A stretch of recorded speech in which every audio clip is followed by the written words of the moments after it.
Hello and welcome to this session in which we will discuss the Affordable Care Credit, ACA. Now, what's a prerequisite for this session? A prerequisite is understanding what the premium tax credit is. And we looked at the premium tax credit in the prior session. Why do we need to know this? Because when we talk about the tax penalty, we mentioned the premium tax credit. So in order to understand the penalty, you need to know what is a premium tax credit. Now, what is the Affordable Care Act? Well, it's also known as the Obamacare, President Obama. It's aimed at expanding healthcare access. Notice the word expanding, giving more access to more people.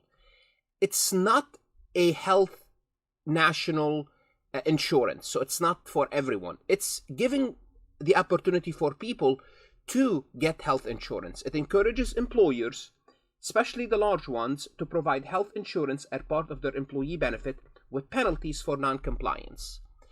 It establishes a healthcare insurance marketplace, and we looked at the healthcare insurance marketplace when we talked about the premium tax credit, where individual can buy insurance with financial assistance based on their income. That's important. It expanded government program like Medicaid and maintained Medicare, increased coverage for low-income families and specific groups like veterans. So it expanded the coverage of other healthcare providers. Also, the ACA allows the taxpayers to directly purchase insurance from companies with ACA regulation. And why is that important? Because that's going to ensure that their plan covers essential benefits and pre-existing condition. I'm going to triple underline pre-existing condition without charging them higher rate. So it becomes affordable. Not only affordable, they can get some sort of a health insurance. Let's go ahead and discuss Affordable Care Act a little bit more in details. Before we proceed any further, I have a public announcement about my company, farhatlectures.com. Farhat Accounting Lectures is a supplemental educational tool that's going to help you with your CPA exam preparation as well as your accounting courses. My CPA material is aligned with your CPA review course such as Becker, Roger, Wiley, Gleam, Miles. My accounting courses are aligned with your accounting courses, broken down by chapter and topics. My resources consist of lectures, multiple choice questions, true-false questions, as well as exercises. Go ahead, start your free trial today. Participation. Who should participate? Well, under the Affordable Care Act, there are specific participation requirements. Let's start with participation. Under the Affordable Care Act, there are specific instructions for participation when it comes to employee and employer. Employer, especially those with 50 or more full-time employees, it has to be full-time, must offer healthcare coverage or face penalties. And this mandate is to do what? Is to expand employer-sponsored insurance. So they want to encourage you. How do they encourage you? You do it or you get a penalty. So you're going to do it. Now, for individuals, this is for corporations. For individuals, initially, they were required to obtain healthcare insurance for themselves, their spouse, and their dependent to broaden the insurance pool. And the purpose for this is to do what? As more people participate in this pool. Remember, insurance is a pool. Everybody contribute. Then once there's a payout, people will get their benefit. But the more you have people contributing to this pool, the more resources you have. That was the initial plan. But what they did is there was also a penalty for not contributing. But the federal tax penalty for not having insurance was eliminated, although some states still enforce this penalty. And why is this? Is to do what? To increase the coverage, to make sure the more people that participate, the more money in the system. But they remove this penalty from individuals. So funding, how's the program is funded? Well, actually, employer will have to contribute. Of course, when you have a health insurance, the company will have to contribute to the plan. Employers often subsidize the cost of benefit for their employees. Now, bear in mind, if they do that, that amount is tax deductible. They can take a deduction because it's a part of running their business. It means a portion of the insurance premium is paid by the employer, making it affordable for the employee. The extent of the subsidies, how much, depending on the company policies, what health plan they have, how much they can afford. Now, for large companies, we're going to talk about large companies with 50 or more full-time employees, this is a mandate. They have to participate.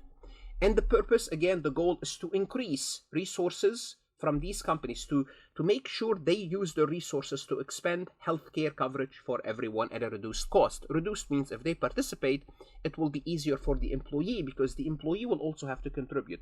So the company pays a little bit, the employee pays a little bit as well. So the employees are also required to contribute toward the cost of their health insurance. Employees are required. How much would they pay? Well, depending on the plan that they choose. Depending on the plan. Well, if they choose an expensive plan, they'll have to pay a little bit more. And this applies whether the insurance is obtained through the employer or health insurance marketplace or directly from an insurance company. They have to pay. The employee's contribution comes in form of premium payment. You pay premium for the insurance. That's the expense. That's the cost, which can be deducted from their paycheck if the if the employer is sponsoring the plan. They take it from your paycheck directly.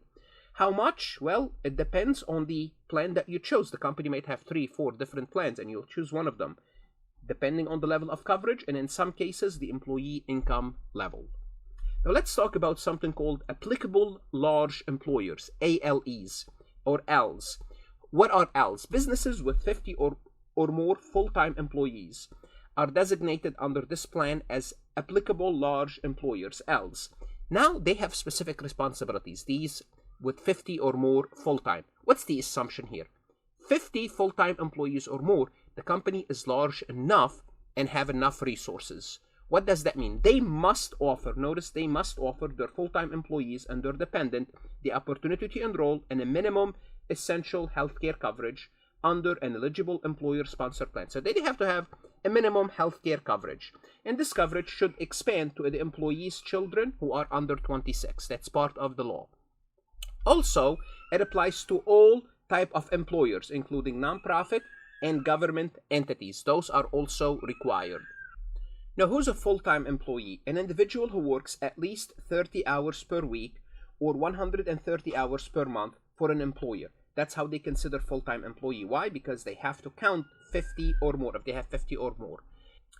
How do we know that the coverage is affordable? How do we compute this? The coverage is affordable if the employee contribution is not greater than 9.5% of their income. So for an insurance to be considered affordable, it cannot consume more than 9.5, around 10%, 9.5%. What happens if companies don't comply? Well, if companies don't comply, they incur a penalty for non-compliance. There's 2 types, type 1 and type 2. We'll discuss them shortly. And there are reporting requirements. ALEs must file annual information return with IRS and provide their employees with detail about their health insurance coverage. Reporting is basically for the IRS to do what? To eventually look at it and see if there's any penalty. Now, these penalties are assessed. Assessed means the IRS looked at the record, and if they see there's a violation, they will send you a bill. So you don't have to compute the penalty. The IRS will compute it, self-assess it, and send it to you. Now let's talk about the penalties. There's type 1 penalty and type 2 penalties for these applicable large employers, ALEs. Type 1, condition for penalty. For type 1 penalty, this penalty is levied on ALE if it fails to offer a minimum essential coverage. So remember, part of your requirement if you have 50 or more full-time employees is to offer minimum essential health coverage. To how much? To at least 95% of your full-time employee and their dependent. What happens if you don't? Well, you have a penalty. The penalty is triggered. When is it triggered?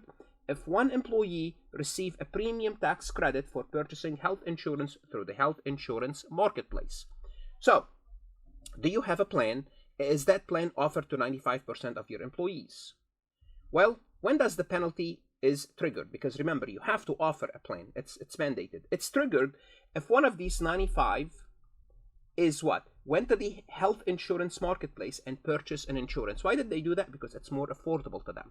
Then there is a penalty here. So the premium tax credit is available to employees who don't have access to affordable health insurance. And that's why I told you have to know what is premium tax credit. Well, if they do have a premium tax credit, it means the employer plan don't meet the requirement. That's basically what it means. Therefore, if you fail to offer and your employees went to this marketplace, then you pay a penalty. For example, just to kind of give you an idea. The penalty amount is set at $2,880 for each employee. Now, for this is 2023. Now, don't hang up on the penalty amount. This is just to show you how the penalty, so it gives you an idea what a penalty is. Okay? So, the first 30 full-time employees are excluded from this calculation. The government says, even the first 30 employees, they went there and they got their health insurance, there's no penalty. So, if employer has 100 full-time employee and fails to meet the coverage requirement, if they have 100, they waive the first 30. There is no penalty, so the penalty applies to the remaining 70. So if 70 and the penalty is $2,880, they'll have to pay $1,600. Again, you don't have to worry about the penalty. I'm just showing you how to compute the penalty to show you that because they failed to offer a plan, and the employees at least one went to the marketplace and purchased their insurance. This is type 1 penalty. So they don't have a plan. They failed to offer the plan. How about type 2 penalty? Type 2 penalty, this is imposed for each employee who receive premium tax credit for purchasing coverage through the health insurance marketplace. Hold on, isn't this the same thing? No, it's not. Here the employer offers, but the coverage is not considered affordable. So here the employer does have health insurance coverage. The company offer it, but it's not affordable. It's not affordable, or it does not provide what's called the minimum value. We're going to define what minimum value is. So it's not affordable and it does not provide minimum value, and the employee is not among the 95% of the full-time employee offered coverage. Remember, you have to offer it for 95%. So this employee is part of the 5%, or it could be part of the 95. They have coverage, but the coverage does not have a minimum value, or the coverage is not considered affordable. So what is affordable and what's minimum value? Affordable means what? Coverage is considered affordable if the employee share of the premium for the lowest cost self-employee coverage does not exceed a set amount. So when they purchased it, it cannot exceed this 9.5. Well, if it does, then it's not affordable to them. Therefore, that's it. The employer is not offering an affordable plan for their employees. So what's minimum value? A plan provides minimum value if it covers at least 60% of the allowed cost benefit. It means it's covering 60% of the benefit that's offered. It has to at least cover that much. This is how we defined affordable and minimum value. Let's take a look at an example. For 2023, the penalty is $4,320 annually for each employee receiving the premium tax credit. This is the penalty. However, there's a cap. They don't keep charging you this. It cannot exceed what the employer would have owed if they had not provided a minimum essential coverage of at least 95% of their full-time employee, which is, it cannot exceed penalty 1. That's all what we're saying. Now, bear in mind, remember I told you the premium paid by the company is tax deductible because it's to buy insurance for their employees. They have to pay a premium. How about the penalty? If there's a penalty involved, no surprise here, the penalty is not tax deductible. No tax deduction for a penalty. And this should not be a surprise because we should know this as CPA, candidate accounting students. You cannot deduct on your taxes a penalty or fines because we'll be encouraging people to do what? Violate the law. So we can't do that. Let's take a look at this multiple choice questions from farhatlectures.com. What triggers a type 1 penalty for an L applicable larger employer under the ACA? 1. Is it offering health insurance to more than 95% of full-time employees? No. If you offer a plan to more than 95% of full-time employees, you're good. Not offering a minimum essential coverage to at least 95% of full-time employees. Would this trigger the penalty of type 1? Yes.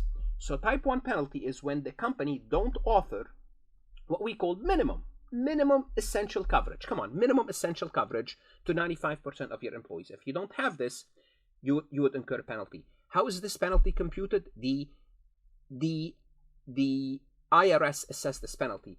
There's no minimum health essential coverage, and remember, we need one more condition, that one of the employees went to the marketplace and purchased it. Now, how would the government knows that one employee went to the marketplace and purchased it? Because they have a record of the individual that purchased, and they have a record of the company. So that's how they assess the penalty. Providing health insurance exclusive through the marketplace? No, it means you're letting the marketplace handle your employees, which is, that's not the purpose of type 1 penalty. D, offering coverage that exceed the affordability threshold. There's a penalty for that, but that's not type 1 penalty. That will go under type 2 penalty. If the affordability is too high, you get a type 2 penalty. What should you do now? You're going to go to Farhat Lectures, look at additional MCQs. That's going to help you with your CPA exam preparation. Invest in yourself. The CPA exam is worth it. Good luck. And of course, stay safe.